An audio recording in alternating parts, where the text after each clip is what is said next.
my friend, my brother, comrade in arms, founder, Jan Suraj Party, திரு प्रशांत किशोर அவர்கள் उपचुनाव से पहले प्रशांत किशोर को लगा जोरदार झटका, लेकिन क्यों टेंशन में आ गई बीजेपी? क्या थलापति विजय लगाएंगे पीके की नैया पार? नमस्कार, मैं आपके साथ रीना झा बालियान। आप जानते हैं बिहार उपचुनाव को लेकर इन दिनों सियासी पारा हाई है प्रदेश के भीतर, लेकिन इसी बीच प्रशांत किशोर जो पहली बार अपनी किस्मत आजमा रहे हैं बांकीपुर सीट से, उन्हें चुनाव के बीच में ही जोरदार झटका लग गया है, क्योंकि उनका साथ देने वाले साथियों ने ही उनका हाथ छोड़ दिया है। और हैरानी की बात तो यह है कि पीके का साथ छोड़ने के बाद ये सभी नेता बीजेपी की गोद में जाकर बैठ गए। लेकिन ऐसा क्या हुआ कि बीजेपी की ही टेंशन ज्यादा बढ़ गई? आखिर चल क्या रहा है प्रदेश में उपचुनाव को लेकर? कैसी राजनीतिक हवा चल रही है? पूरी डिटेल के साथ हम आपको बताने जा रहे हैं, इसलिए वीडियो को स्किप किए बिना लास्ट तक जरूर देखिएगा। देखिए, प्रशांत किशोर बांकीपुर सीट से अपनी किस्मत आजमा रहे हैं। जो रणनीतिकार कल तक हुआ करते थे, वो आज पहली बार चुनाव लड़ने के लिए बांकीपुर सीट से उतरे हैं। लेकिन इस बीच उनके साथियों ने करारा झटका दे दिया। उन साथियों ने जिन पर पीके ने विश्वास जताया था 2025 के विधानसभा चुनाव में, जिन चेहरों को कैंडिडेट बनाया था जन स्वराज पार्टी ने और चुनावी मैदान में उतारा था, जिन्हें टिकट दिया था। सोचिए, टिकट पाना कितना मुश्किल होता है, और क्योंकि कई कैंडिडेट्स होते हैं लेकिन उसमें सिलेक्शन करना बहुत मुश्किल होता है। लेकिन प्रशांत किशोर ने जिन चेहरों पर विश्वास जताया, आज उन्हीं चेहरों ने प्रशांत किशोर का साथ छोड़ दिया है और बीजेपी के साथ हो लिए। लेकिन बीजेपी की टेंशन बढ़ गई है। बीजेपी की टेंशन कैसे बढ़ी है, यह अब आपको समझना चाहिए। दरअसल आप जानते हैं कि जिस सीट पर उपचुनाव हो रहा है, यह बीजेपी की परंपरागत सीट रही है। यह सीट बीजेपी का गढ़ कहलाती है। 90 के दशक से यहां पर यह सीट बीजेपी के खाते में जाती रही है। यहां से यह सीट इसलिए खाली हुई है क्योंकि बीजेपी के जो राष्ट्रीय अध्यक्ष हैं नितिन नबीन, वो विधायक थे यहां से, लेकिन उन्हें राष्ट्रीय अध्यक्ष बना दिया गया, जिसके बाद उन्हें इस्तीफा देना पड़ा और यह सीट खाली हो गई। लेकिन नितिन नबीन की साख की अब बात आ चली है, नितिन नबीन के नाक की बात आ चली है, और कैसे इस सीट पर बीजेपी का जीतना बहुत जरूरी हो गया है। इस बात से आप समझ सकते हैं कि जो सीट 90 के दशक से बीजेपी के पास जाती रही है, अगर इस उपचुनाव में कुछ इधर उधर होता है तो आप समझिए बीजेपी के लिए कितनी टेंशन की बात हो जाएगी। और इस सीट पर बीजेपी को इतनी ज्यादा टेंशन हो गई है कि यहां पर पन्ना प्रमुख से लेकर हर एक स्तर पर लगातार बैठकों का दौर जारी है। हाल तो ऐसा है कि नितिन नबीन खुद दौरा कर चुके हैं, वहां पर बकायदा बैठकें कर चुके हैं और हर एक कार्यकर्ता को ऊर्जावान बनाने के लिए और पूरी एनर्जी के साथ तैयारी करने का मंत्र दे चुके हैं। 18-18 घंटे, 20-20 घंटे का काम करने के लिए कार्यकर्ताओं से कहा गया है। आप इसी से अंदाजा लगा सकते हैं कि यह सीट बीजेपी के लिए बचाना कितना आवश्यक हो गया है।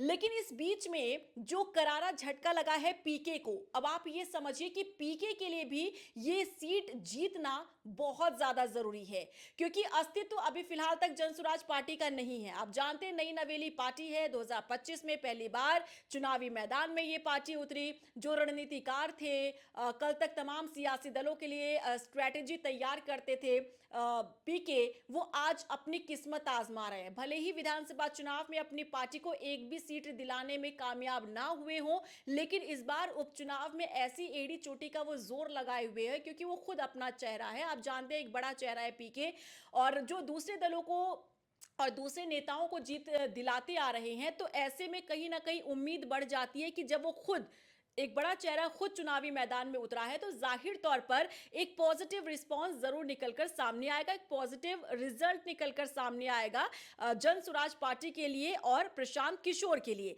लेकिन इस बीच में 3 ऐसे चेहरों ने जन स्वराज पार्टी का साथ छोड़ दिया है, पीके का साथ छोड़ दिया है, जिन्हें 2025 में प्रत्याशी बनाया था पीके ने। अब ये तीनों ही जो नेता हैं, अपने साथ कई कार्यकर्ताओं को भी लेकर चले गए हैं। बीजेपी का दामन इन्होंने थाम लिया है। अब ऐसे में आप ये समझिए कि प्रशांत किशोर कहीं ना कहीं अपने आप को थोड़ा सा कमजोर जरूर महसूस कर रहे हैं, लेकिन अब उन्हें एनर्जी देने के लिए कौन आएगा? आप जानते हैं जब कोई कमजोरी होती है तो आपको एनर्जी की भी जरूरत होती है। ऐसे में एनर्जी और बूस्टर के तौर पर माना जा रहा है कि तमिलनाडु के मुख्यमंत्री थलापति विजय आ सकते हैं अपने दोस्त की कमजोरी को दूर करने के लिए। थलापति विजय, बात चल रही है कि दोनों नेताओं के बीच बात हो रही है, अगर बात बन जाती है तो थलापति विजय पटना आ सकते हैं और अपने फ्रेंड यानी कि प्रशांत किशोर के फेवर में प्रचार प्रसार कर सकते हैं। और अगर इस बीच में थलापति विजय आते हैं बिहार, तो आप समझिए कि एक नई हवा यहां से आपको बहती हुई नजर आएगी, क्योंकि शायद अंदाजा भी किसी ने नहीं लगाया होगा। हालांकि अभी इन दिनों देखिए सियासी गलियारों में चर्चाएं तो जोरों पर चल रही कि थलापति विजय जो है वो पटना आ सकते हैं, लेकिन अभी आधिकारिक तौर पर कोई रिएक्शन अभी सामने नहीं आया, कोई स्टेटमेंट सामने नहीं आया है, तो इस पर मुहर अभी फिलहाल नहीं लगाया जा सकता है। लेकिन अब जिस तरह से थलापति विजय के आने की बात हो रही है, इस बीच में पीके को जो झटका लगा है, तो जाहिर तौर पर एक दोस्त को भी कहीं ना कहीं नुकसान होने का संदेह जरूर हो रहा होगा।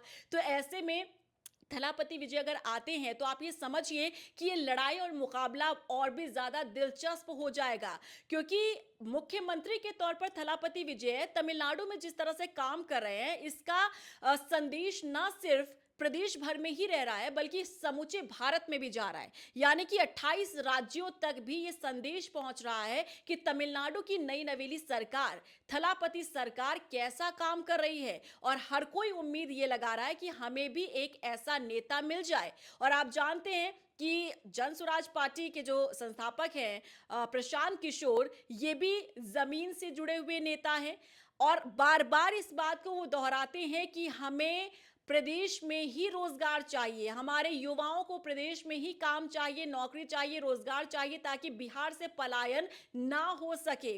आपको याद होगा बिहार विधानसभा चुनाव के दौरान भी इसी मुद्दे को प्रमुखता के साथ उठाया था जन स्वराज पार्टी ने, प्रशांत किशोर ने, और बार बार जिस भी रैली में वो जाते थे इस बात को वो दोहराते थे कि पलायन सबसे ज्यादा दुखदाई है प्रदेश के युवाओं के लिए, क्योंकि उन्हें अपना परिवार छोड़कर दूसरे राज्य में जाना पड़ता है कमाने के लिए। छठ पूजा होती है तब वो किसी तरह छुट्टी लेकर अपने घर, अपने बिहार आ पाते हैं, लेकिन हमें ऐसी सरकार बनानी है, हमें ऐसा यहाँ शासन देना है कि बिहार के युवाओं को बिहार में ही नौकरी मिल सके। और इस मुद्दे को फिर से वो उपचुनाव में उठाते हुए नजर आ रहे हैं। हालांकि हकीकत एक ये भी है कि जब भी किसी भी राज्य में उपचुनाव होता है तो आप जानते हैं कि वो हवा जो है वो सत्ता दल पार्टी के फेवर में ही बहती नजर आती है, क्योंकि शासन उनका होता है, प्रशासन उनका होता है, तो कई हद तक माना जाता है कि रिजल्ट जो है उन्हीं के फेवर में आएगा। लेकिन फिर भी कहते हैं कि अपनी कसरत करने में और अपनी मेहनत करने में आपको किसी तरीके से कोई कमी नहीं छोड़नी चाहिए, और यही काम प्रशांत किशोर करते भी दिख रहे हैं। लेकिन इस बीच जो झटका उन्हें लगा है ये कहीं ना कहीं कहा जा सकता है कि कमजोरी देने वाला है प्रशांत किशोर के लिए। लेकिन अब देखना होगा कि क्या एक दोस्त दोस्ती निभाने के लिए बिहार आता है या नहीं आता है, क्या गुरु दक्षिणा देने के लिए थलापति विजय आते हैं या नहीं आते हैं। क्योंकि एक बार फिर से आपको याद दिला देते हैं कि तमिलनाडु में जब इसी साल विधानसभा चुनाव हुआ और थलापति विजय ने जीत हासिल की, तो इसके पीछे एक बड़ा हाथ प्रशांत किशोर का भी रहा था, क्योंकि प्रशांत किशोर ने स्ट्रैटेजी तैयार की थी टीवीके के लिए। टीवीके जो अब शासन में है, जो सरकार में है, थलापति की जो पार्टी है, उनके लिए रणनीति बनाने का काम प्रशांत किशोर ने ही किया था। उस समय पर प्रशांत किशोर पहुंचे थे तमिलनाडु, वहां पे चुनाव प्रचार भी उन्होंने किया था, जिसका वीडियो भी हम आपको दिखा रहे हैं। तो ऐसे में जब जरूरत आन पड़ी है एक दोस्त को, जब वो कठिनाइयों में है, परेशानी में है, तो जाहिर तौर पर थलापति विजय का आना बनता भी है। और देखिए जो अंदाज रहा है विजय का, वो दोस्ती निभाना भी जानते हैं, जैसा कि राहुल गांधी के साथ उन्होंने निभाया। तो ऐसे में प्रशांत किशोर के साथ भी दोस्ती निभाना लाजमी है। लेकिन इन सब के बीच टेंशन जो है बीजेपी की भी बनी हुई है कि कैसे इस सीट को बचाना है, जो परंपरागत सीट है, जो हमारी सीट है, 90 के दशक से जो सीट हमारी बनती आ रही है, हमारी झोली में आती है, उसे किसी भी सूरत में हमें अपने हाथ से निकलने नहीं देना है। लेकिन देखना दिलचस्प होगा कि इस सीट पर आखिर क्या कुछ रिजल्ट सामने आता है। 30 जुलाई को बांकीपुर सीट पर उपचुनाव होना है, आखिर जनता का मूड क्या कहता है, आखिर बांकीपुर सीट पर जो जनता है, वोटर्स हैं, उनका रुझान क्या कहता है, वो रिजल्ट में ही साफ हो पाएगा। लेकिन आप ये समझिए कि यहां का मुकाबला बेहद दिलचस्प होता नजर आ रहा है। आपको क्या लगता है, इस संकट की घड़ी में क्या नैया पार लगाने के लिए थलापति विजय को आना चाहिए, पीके का साथ देना चाहिए या फिर नहीं? कमेंट सेक्शन में जरूर बताएगा। इस मामले से जुड़ा हुआ कोई भी अपडेट होगा तो आप तक जरूर पहुंचाएंगे। नमस्कार।